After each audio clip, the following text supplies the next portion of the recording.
Warning. Warning. American. Warning. American Freedom Radio is habit forming. American Freedom Radio is habit forming. Use the truth carefully.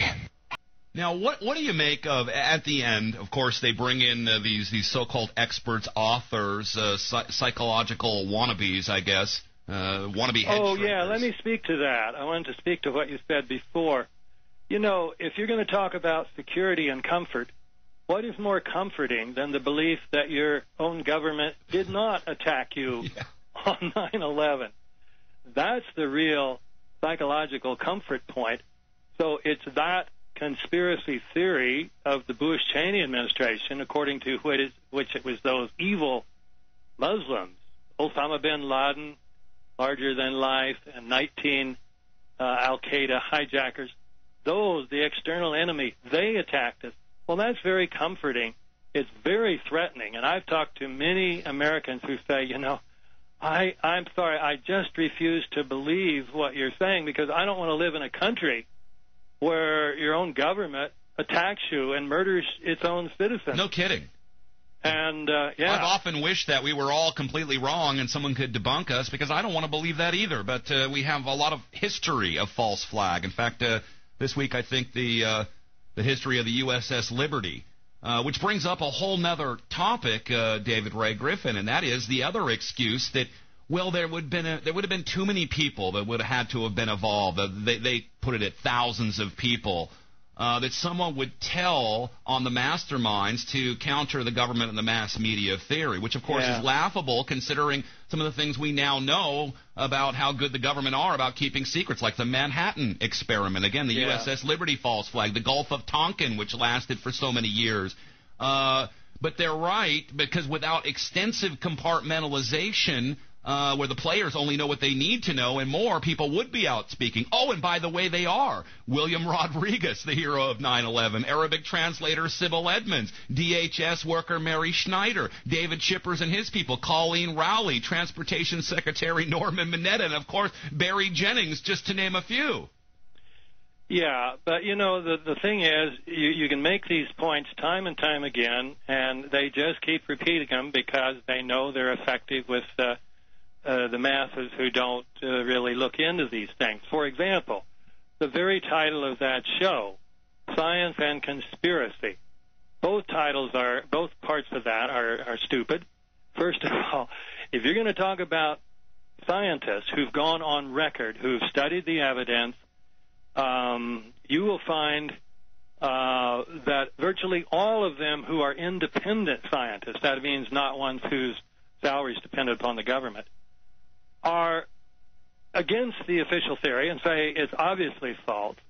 They keep saying, oh, science is on our side. No, the only science on their side is the pseudoscience of people who are paid to say this, the NIST employees, the so on. And they don't have to be in on any conspiracy, David. They can simply they're just doing their job. They're doing what they told. They know if they're going to get any more grants or any more business or any more work or stay in their job, unlike Kevin Ryan, who got fired from Underwriter Laboratory and for speaking out.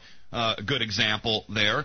Then they've got to just do their job, shut up, keep their head down, and prove the official theory. And many of them are as brainwashed as 50 to 75% of Americans that couldn't believe their government would ever do anything this horrible. Yeah, and then take architects and engineers. They used to come back at us and say, you know, what engineers do you have that support your story? It's engineers who are the authorities here, and they don't support you, and they support the government, and therefore you're wrong, they're right. Well, now it's so completely reversed that Richard Gage's organization, Architects and Engineers, has about 800 licensed architects and engineers who are willing to go on public record, knowing that it might hurt their business, saying the official story is bunk, and we need a new investigation. Try to name me even 10, even 5, I would say, probably even 1 independent structural engineer who will endorse the government's theory. And, of course, they can't, because buildings cannot go down at free fall or even virtually free fall unless all the steel has been removed. So science is absolutely not on their side, and yet they keep saying that. And then take the other word, conspiracy. You know, I've been pointing out since my very first book, The New Pearl Harbor, that the term conspiracy theory applied to us, and only to us, is misleading, because the original conspiracy theory about 9/11 is the government's theory. That's a conspiracy is simply when two or more people agree to do something in secret. So a conspiracy theory is when you believe some event came about because somebody conspired in secret. That's right. Aren't we in reality conspiracy debunkers? We're debunking the conspiracy. Yeah, we are. But again, they continue to use that word in a one-sided way.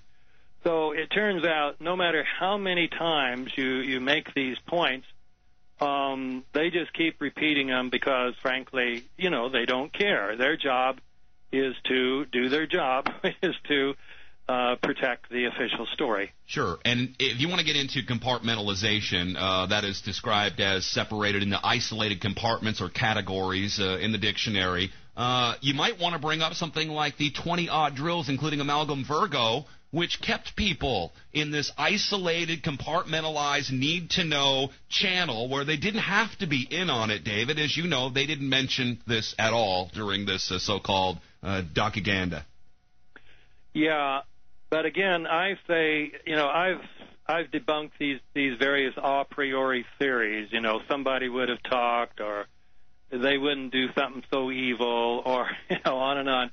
I've debunked them so many times, I'm not going to do it anymore, because I realize those are just diversionary tactics to keep you away from, to use up your time, to keep you from the main issue, which is simply what is the evidence.